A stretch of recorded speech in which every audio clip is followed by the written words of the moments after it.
when you look at things like our syllabi, we focus a lot on knowledge on our syllabi. We don't even speak to careers and skill sets on our syllabus.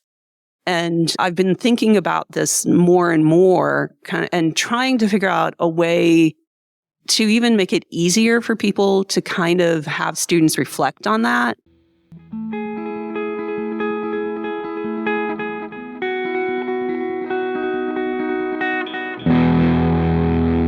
You've just heard Dr. Deborah Briihl from Valdosta State University in Valdosta, Georgia.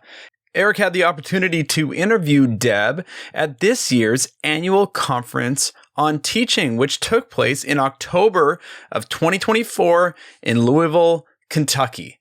For this 211th episode of Psych Sessions, conversations about teaching and stuff. And now, a word from our sponsor. Hi, my name is Vishal Thakkar, and I am currently an assistant professor at the University of Texas Southwestern Medical Center. I am excited to be a member of SDP, since SDP offers a place where I feel like I belong and I am always welcome. There are tons of opportunities like task forces, small groups, and the annual Conference on Teaching, or ACT, to meet new friends, reunite with old ones, learn something new each step of the way, and learn more about the impact and importance of being a teacher of psychology. I encourage everyone to visit teachpsych.org and join SDP as a member today. I'm here today with Deb Briihl from Valdosta State University in Georgia. And welcome to another edition of Psych Sessions. We're also at the the ACT, the annual Conference on Teaching, sponsored by the Society for Teaching of Psychology. And we're always thankful for the space they provide for this. Hi, Deb. Hey. How are you? I am fine. So for context, I think I can reveal this, that Deb and I just came out of a different meeting, walked down the hall to our space to record this. It was an affinity group meeting for late career faculty members. Which is a fancy way of saying we're old. We're old, and I think it also, for me, it means also I'm creeping up on retirement.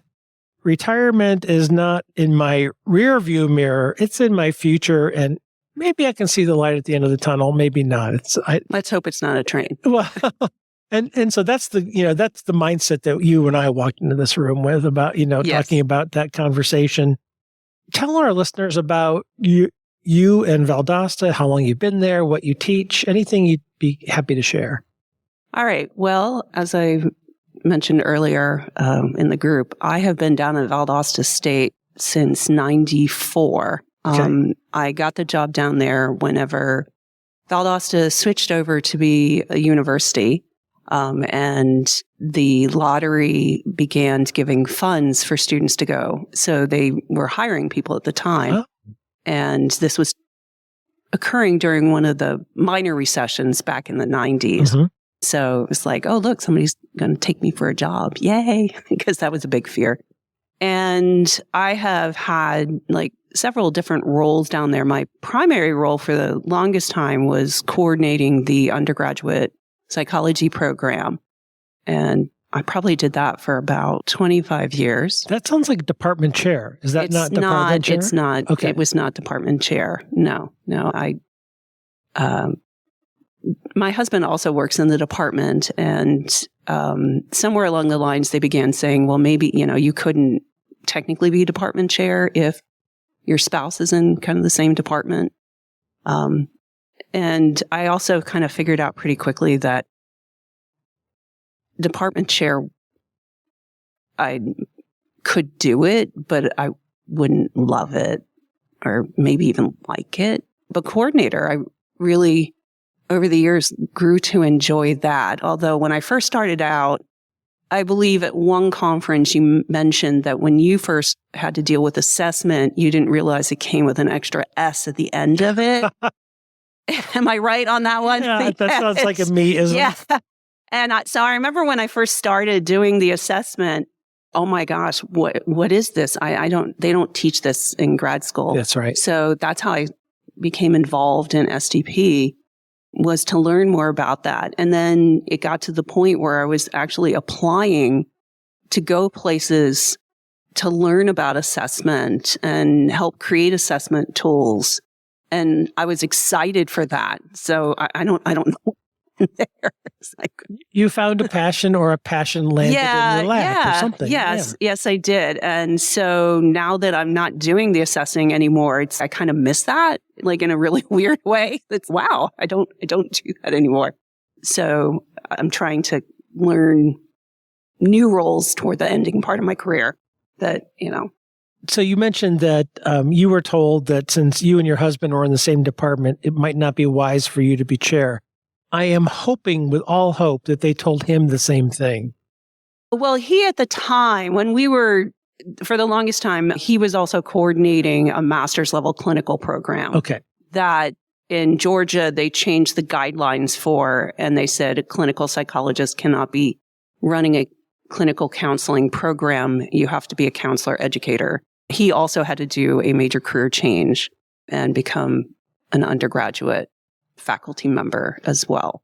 Isn't it weird, the rules that we make? Yeah, there's crazy. It's kind of crazy. I figure sometimes it's a political thing that I just don't understand. I don't understand either. What you just said doesn't make any sense to me. Well, but I'm not a graduate educator either. Well, it's now CACREP accredited. I mean, APA didn't really want anything to do with master's level therapist. Yeah. And, there does need to be some kind of accreditation for being a therapist. And since, psychologists refuse to acknowledge that big pink elephant in the room, somebody else just stepped in and said, well, we'll just take the elephant. And it was even a fight a couple years ago, and I hope I'm getting this correct.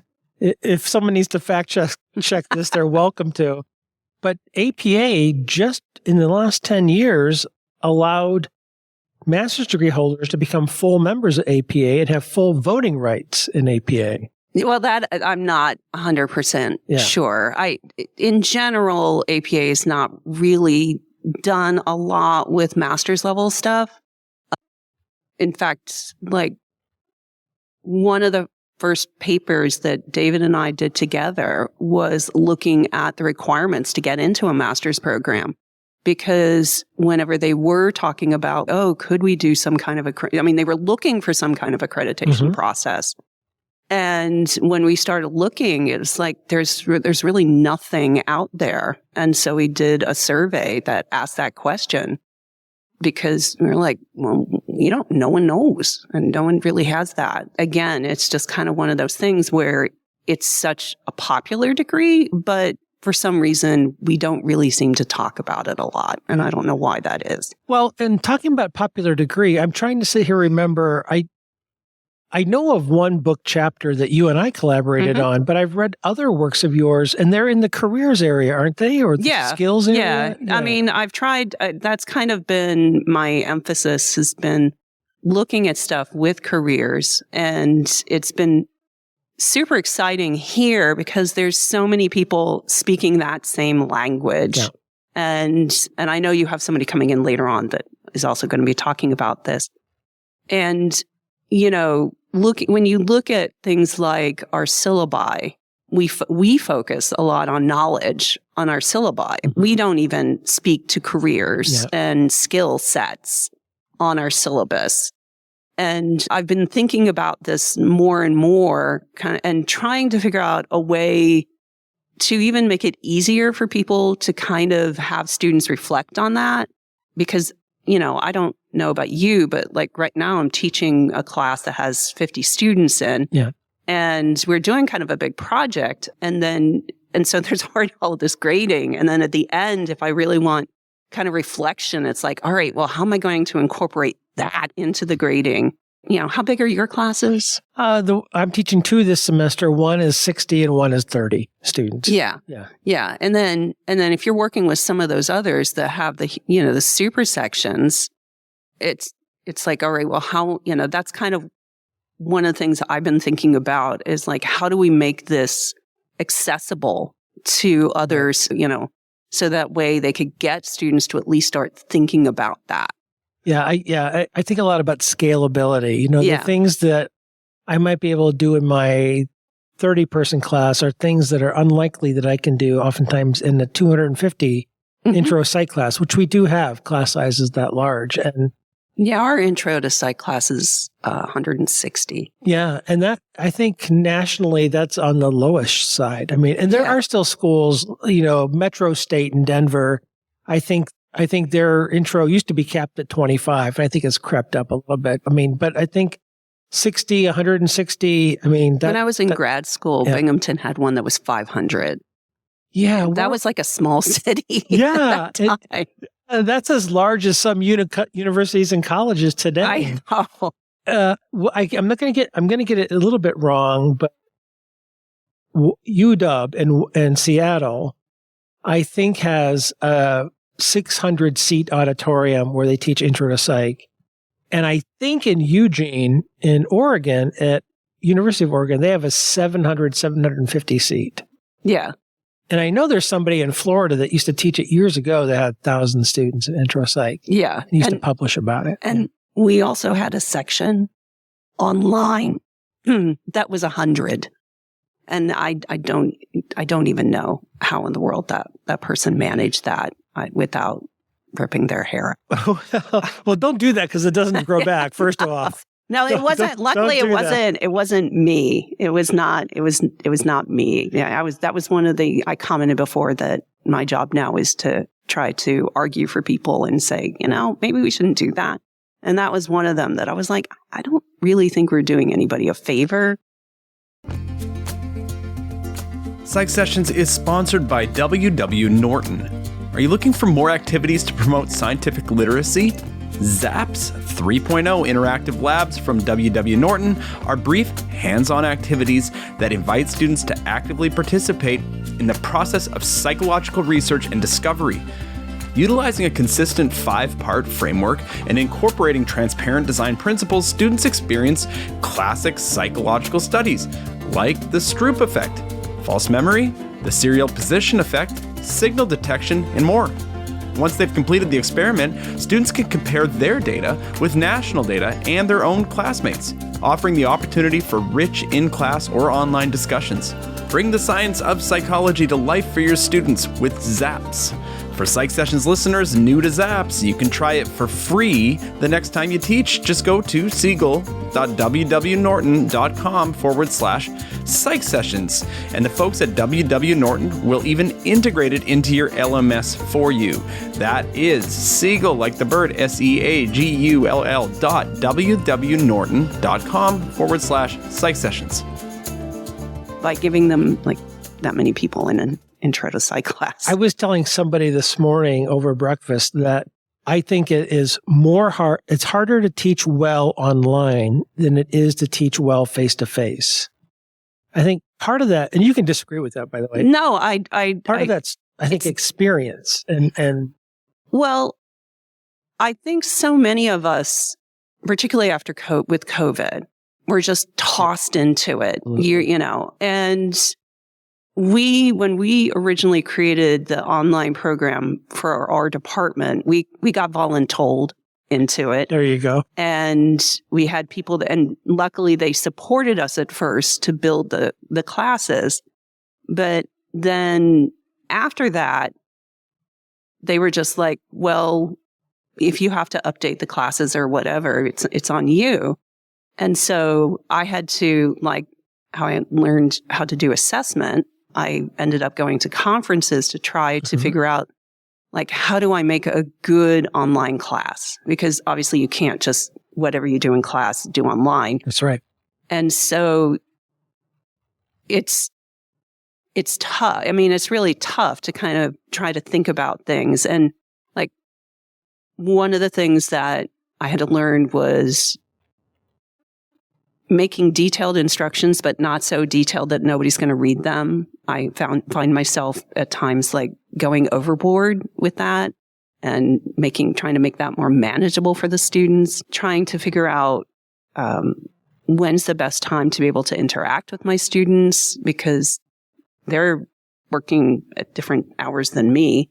It's like they say, oh, you should have office hours. And it's, well, my office hours are during the day and most of my students work at night. Right. Or on the weekend, trying to also make it more,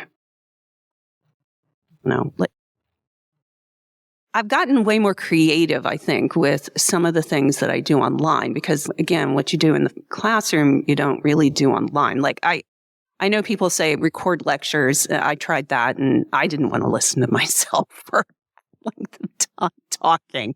I was like, well, you can listen to it, but please don't do that while driving. I don't want you to fall asleep. No. Well, it's tough because, you're this like voice and here's a PowerPoint and that was tough. But I think a lot of our students like that, even though we might not care for creating those materials. Mm-hmm. I think they do. You said something, I'm going to switch gears a little bit. That's fine. No, because you said something in our last session that we were in together that you were surprised that you'd been in Georgia for 30 years. Yes. Where did you grow up? Yes. Oh, I grew up south of Pittsburgh. So I grew up, it's a little town called Canonsburg, Pennsylvania, south there. I went to college at Juniata College, which is, for those of you who don't have a clue, is south of Penn State main campus. So in the center of Pennsylvania. Then I went to grad school at SUNY Binghamton. Okay. Yeah. And so I lived all my life before that up north, and I really didn't know anything about there. And I thought that's kind of where I was going to end up at, was in the Northeast. And so it's kind of a bit of a surprise at first to kind of move down there. Now, what I found is like small town is really small town no matter where you go. So it wasn't as different for me. Now my husband, David, he grew up in Brooklyn, New York. So it's been an adventure at times for him. Has he adapted yet? Yes. Okay. Actually. So like when our daughter was younger, she did rodeo. David joked about he had dreamt all this time to be able to call a sporting event. And apparently the first one he did was rodeo. Oh, awesome. Well, and we drive down dirt roads to get to things. And, it's got hit by a hurricane. So that's not much fun. I don't recommend that. Good tip for the listener. You got your bachelor's and your doctorate at SUNY Binghamton? I got my bachelor's at Juniata. Oh, I'm sorry. Master's at Masters. And master's, and yeah. And Juniata I'm hoping it's still the same way. They didn't have degrees. They had programs of emphasis. So you sort of created your own major, which was really cool. I thought that was great. So I took not only psychology, I also took a lot of biology. Mm-hmm. What specialty were you in your doctoral program? Experimental. Experimental. Okay. I was experimental. There's very few of us around. I was in an experimental program that focused on cognitive psychology. Well, yeah, that was mine. Yeah. Experimental that focused on cognitive. Yeah. Deb, this is my classic question, and I try to ask every person I interview on psych sessions. What kind of tree? We can go there if you want to. I'm happy to go there. When you were growing up, was the question in your house, will I go to college, or was it, what college will I go to? For me, I think it was sort of expected that I was going to go to college.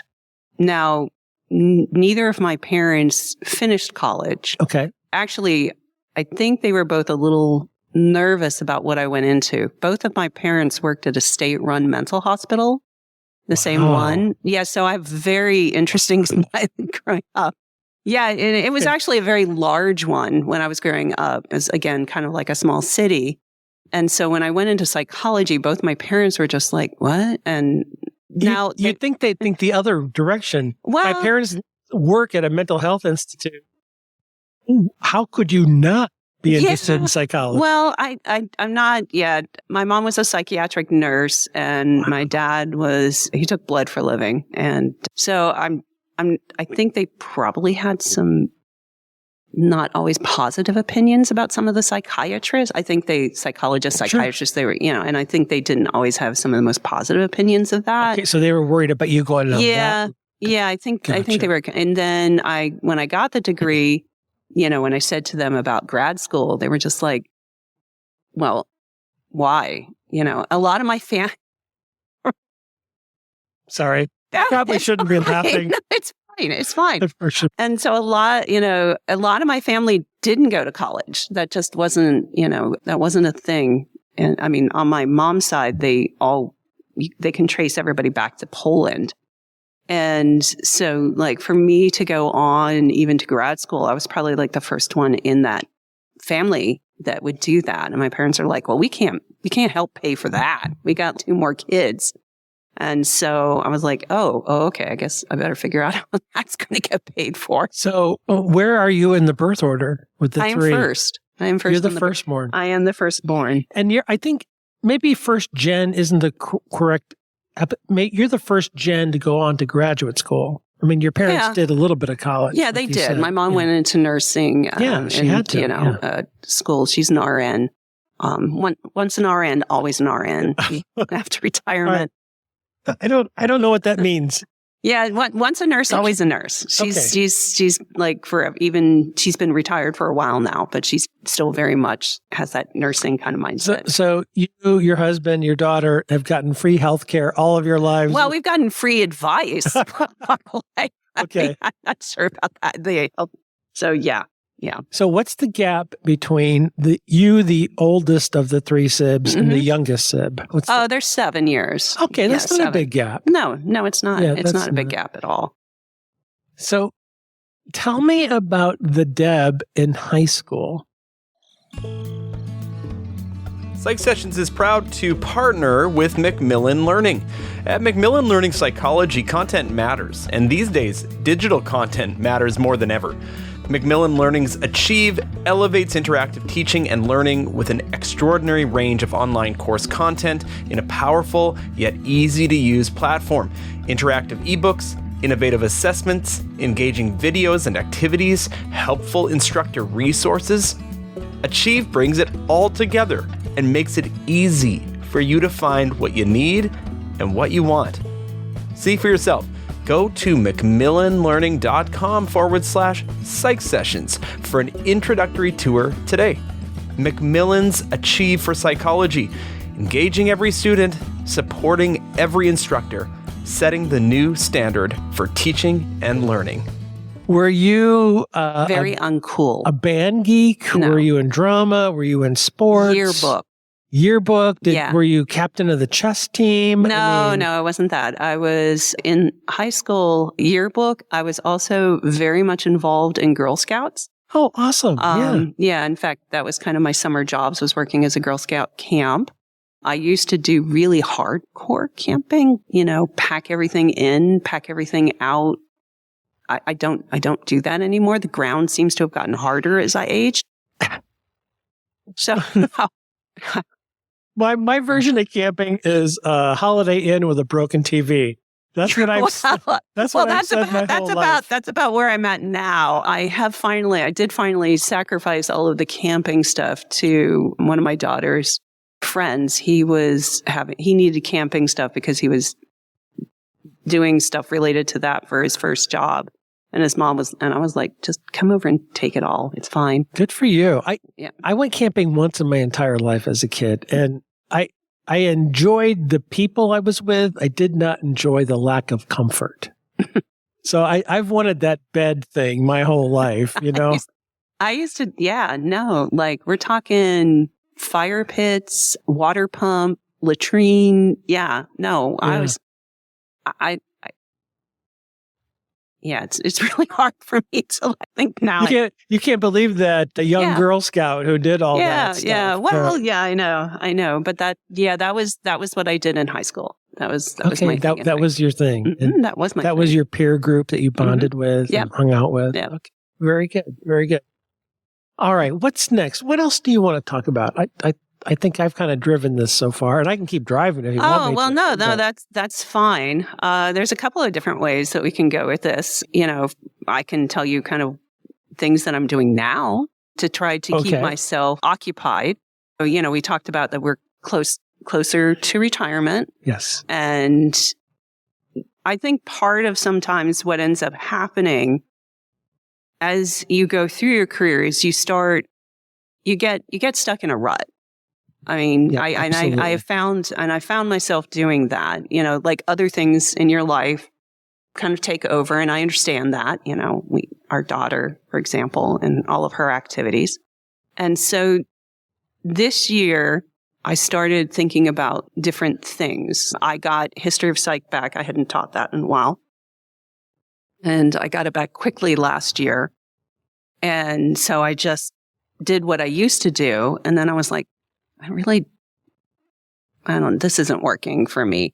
So 3 weeks before the term started, I said, you know what? I think I want to flip this class. Mm-hmm. And I want to really challenge myself and do something different. And I'm doing, and part of it came about because I was thinking about what is not in history books that really should be, like history of ethics, and we talk about research ethics. And it's been a struggle for me to find stuff on the history of therapy ethics. Okay. You can find chapters of it in like counseling books, but there's not really a whole lot. So I was like, wow, let me think about things that my students, skill sets that my students want or need. So I've been doing like all sorts of different things there, and it's been fun. We did a PowerPoint presentation where they had to do a voiceover, and we used that as they used that as discussion. They did that for a philosopher. The project they're working on now is they had to find like an influential study. And so I kind of got the list of the 40 studies that influence psychology and said, you can pick anything from here, and they have to go find the original article and summarize it. And then as part of the discussion post, they're responding on how that impacted psychology, or even some of the current controversies, like with Zimbardo and stuff. It's okay, and some of the other ones that have cropped up, and which is like, the replication issues that we have. We're doing something. I've used some stuff from the History Museum. They have 5-minute videos, including questions. So if you're looking for something, here's already a built assignment. And we're doing one on lesser told stories. And I told them, I said, I'm willing to expand this. I said, it could be a minority. I said, if you look back in the history, Jewish, it could be somebody in LGBT.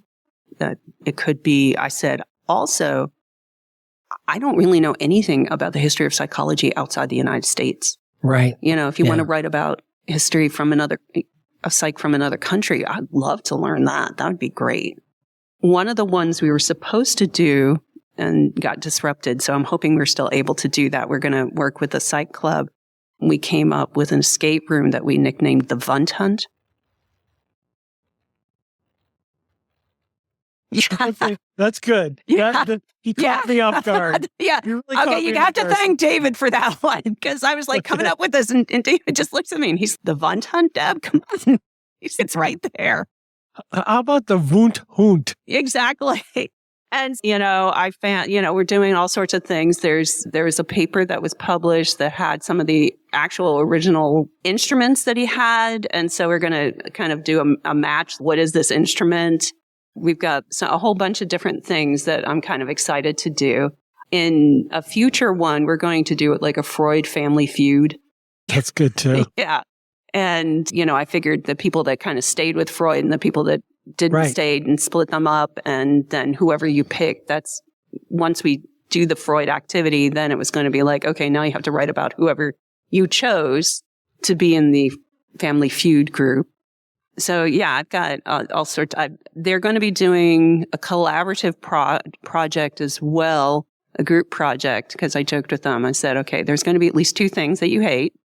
And I said, so what 2 things? And they're like, talk in front of a class. I'm like, yep, you're going to do that. That's going to be the lesser told stories. And I said, what's the other one? Group project. I'm like, yep, you're going to do one of those too. And what could be like a museum exhibit, but an interactive kind of thing, maybe for like middle school, and it would have something that was Gestalt and something that's behaviorism. And so as I'm listening to you, you're thinking big and broad, and you're thinking beyond the 4 multiple choice exams and the cumulative. They don't have exams this term. So that was taking that step away has kind of been a challenge for me.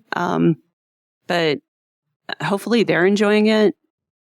They may not at the moment. Well, but they're practicing skills that they can use. And that's and I'm trying all sorts of different. Nothing is the same, so I'm trying all sorts of different things, and to get them different kind of skill sets. I'm hoping eventually, maybe next year, to kind of do a talk on that. This is what I learned. Right. And in fact, it dawned on me somewhere along the lines is I kind of meant to do something linking all those skills up. And so when in one of the sessions, it sort of dawned on me, oh, wow, I didn't do that. So I'm like typing in like a module, which is like skill set. So somewhere in there, we got to slide that in. Absolutely. But when you started describing it, you started talking about you were surprised that there weren't a lot of resources available for the kinds of things that you wanted to do. And in my head, when I hear anybody say that, it screams to me, there's a book in there.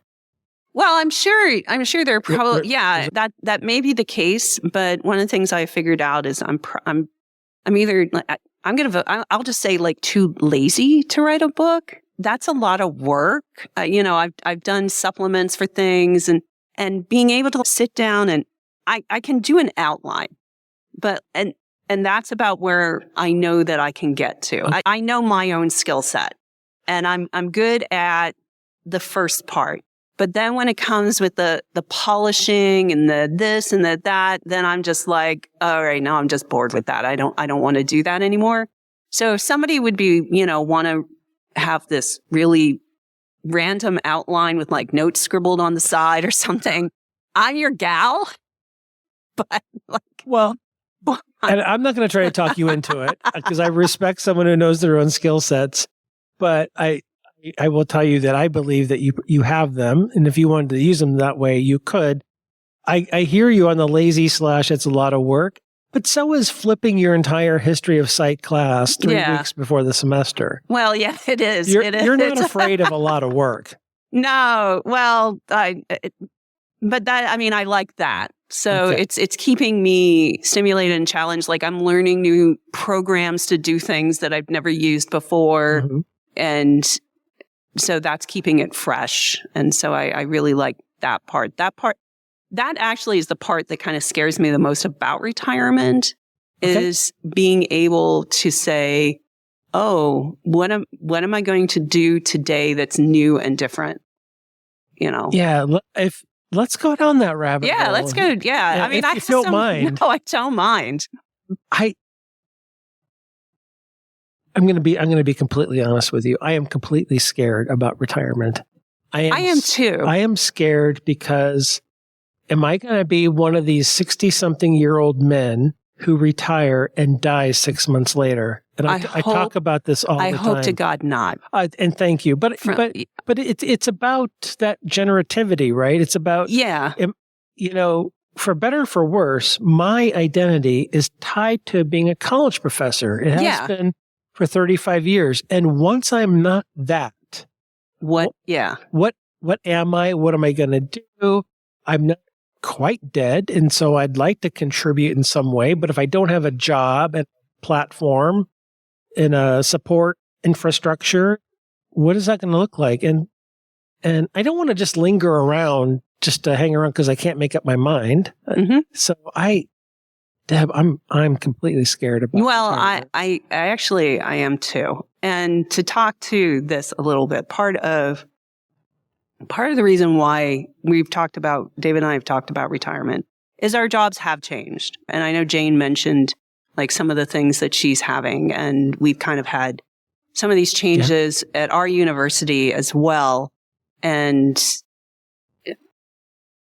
I have not always dealt well with those changes. Mm-hmm. I'll just be flat out honest with that. And for a while, it made me bitter. And I had to get out of that bitterness. Mm-hmm. I think I can thank like Linda Wolf for that one. At one point in time saying, can you say something positive to me? And I was just like, oh my gosh, I can't believe, like, all right. And in fact, I went back and I like thanked her for that because I was like, it feels like all I'm doing is just like bitching about my job.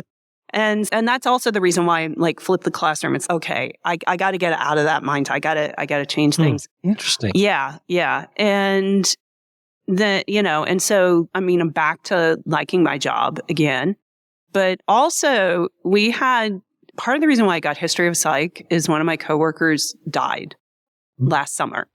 And yeah. And that's how I ended up with the class. And he was in his mid 60s.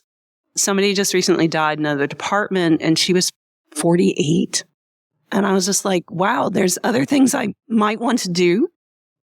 And so let's try those. We figured, if we don't like it, then we'll try something else. Sure. We've been trying to kind of figure out like what else might we want to do. And we're sort of exploring some of those things. Dave and I are trying to explore some of those things now in terms of what we like and what we want to do. I mean, we hope to travel more but also do more training on a different area of stuff.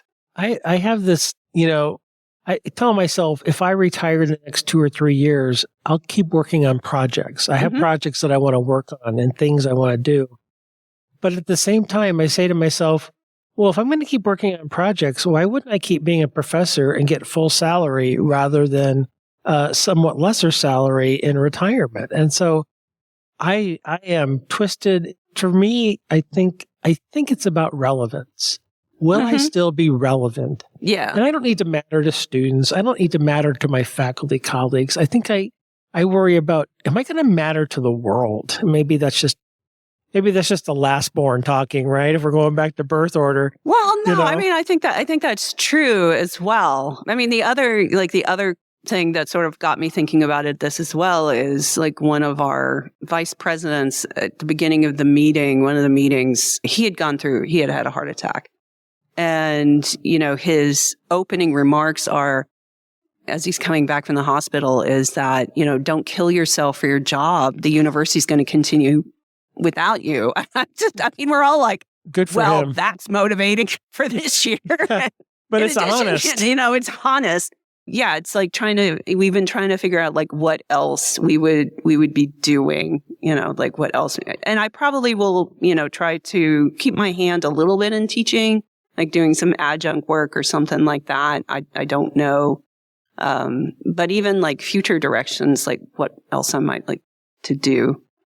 I've been teasing people for years now about what I call fake retirement. The Drew Applebee's, the Bill Buskis of the world, where they say they're Drew's ever going to retire. Where they say they're going to retire. It's sort of like Sue. Yeah, Sue Francis, exactly. the same way. I had a conversation with her that at this conference that, you're probably doing more in psychology now because you have more time than you did when you had a full-time job.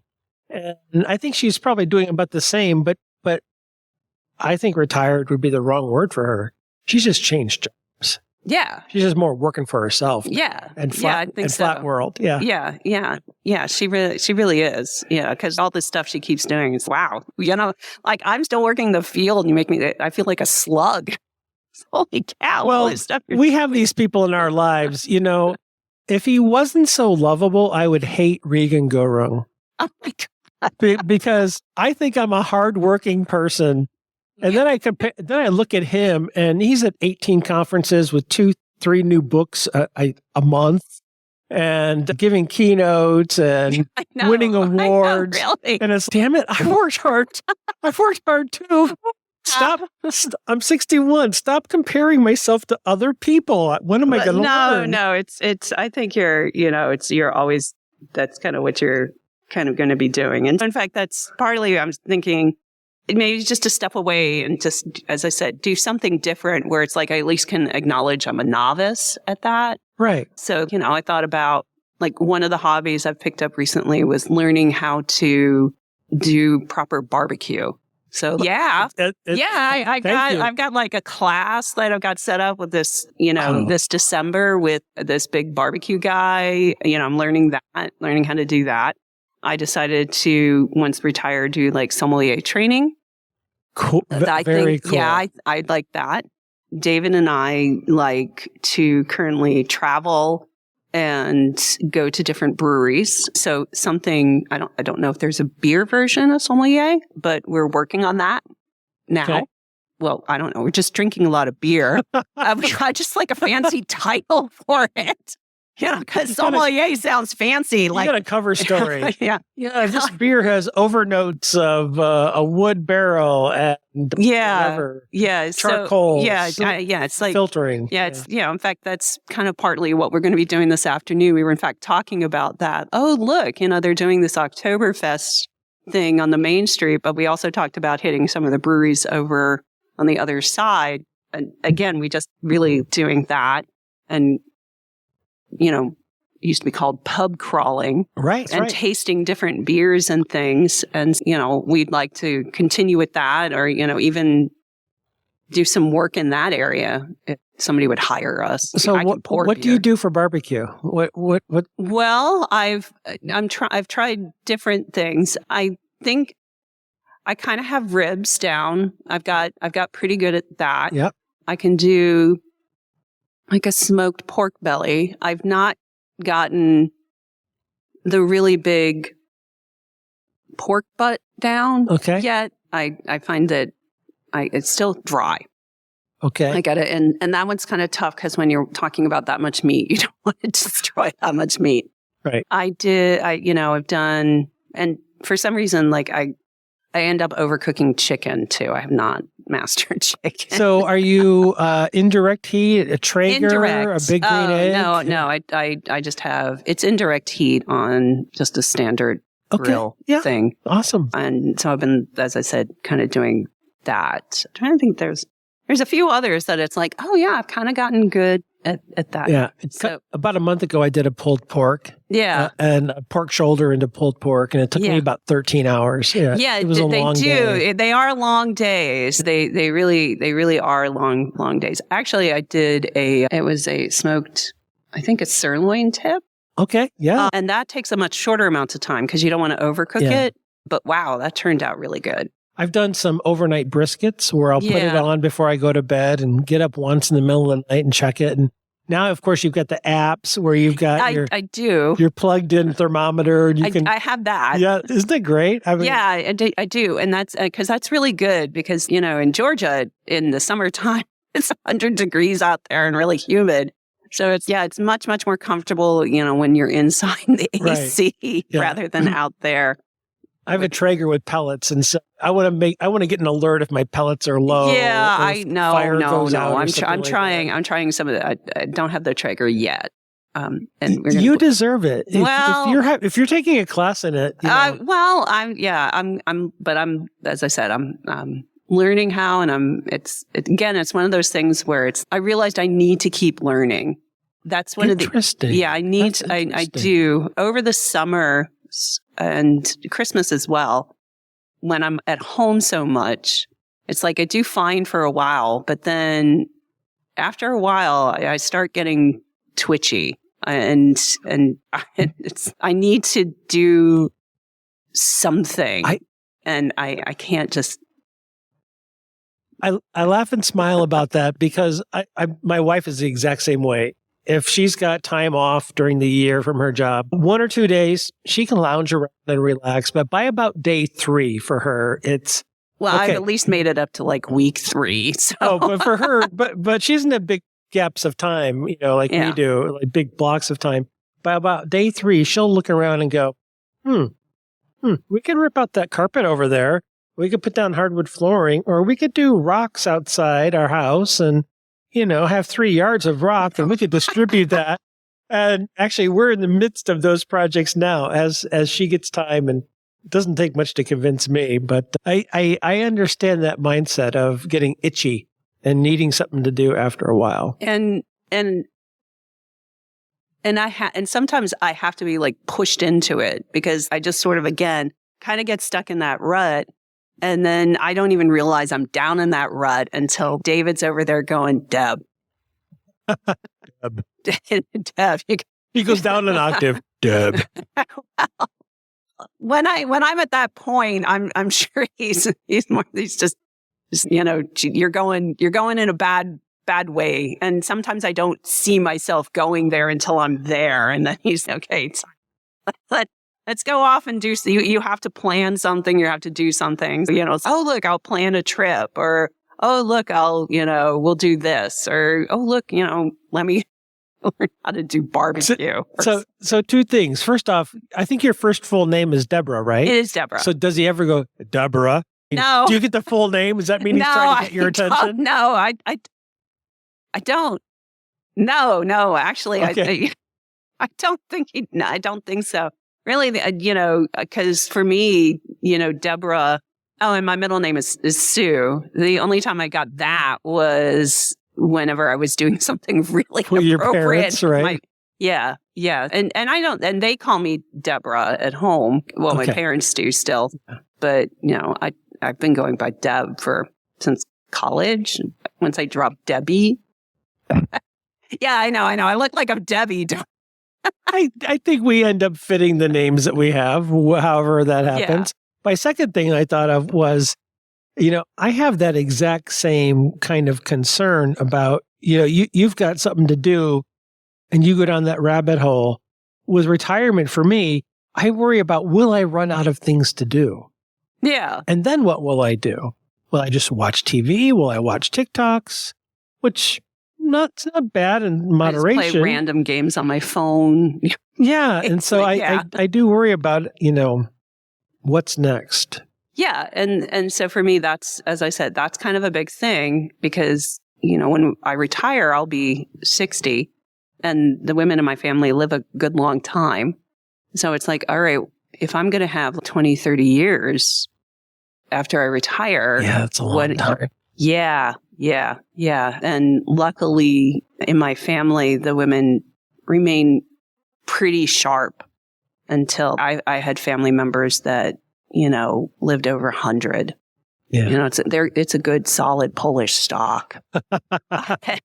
And so, yeah, I know.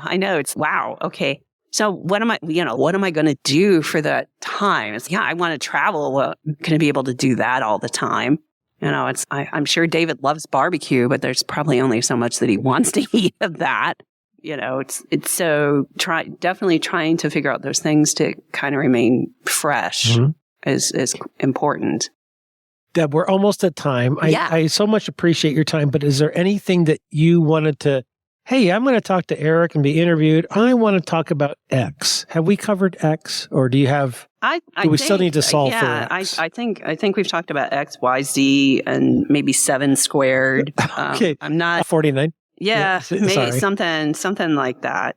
I think, as I said, we covered over a number of things. Is there anything you still want to ask or something I haven't talked about? I don't know. I could talk to you about a lot of things, but I think this is a good first start. Yeah, it's fine. What is it? Start at the very beginning. It's a very good place to start. Yeah. I guess I could have said, and David and I, by the way, we 25 years of marriage, and we work in the same department. And when we actually worked in different programs, we still had to compete for resources. And so another tip is if you are married to somebody that you are working with, realize that you need to leave that at work and, realize that work is work and home is, we do spend a lot of time talking about work at home because, obviously you have to, but realizing at times, that if you work with somebody and you have to do competing stuff, that it's not personal. In fact, whenever I was coordinating, I had a work husband and it was not my husband. Right. So I worked with my husband and I had a work husband as well. Yep. And in fact, they joked about that and that would be my other tip to people is kind of realizing if you are working with somebody that to make sure that work is work, home is home, and, make sure that you do the things to keep those as separate as possible. I think it's a really good pro tip. Mm-hmm. I do have one last question for you, and you might choose not to answer it, which is just fine. At this point. So I noticed there's a tattoo on your arm. I have several tattoos. The one that I can see on the inside. Oh, it's the train? Yeah. Would you mind explaining the significance of that? I will happily. Yeah, actually, this is related to David. So in Valdosta, before they sort of started building overpasses, they had trains that would come through, and that we'd get stuck at these trains.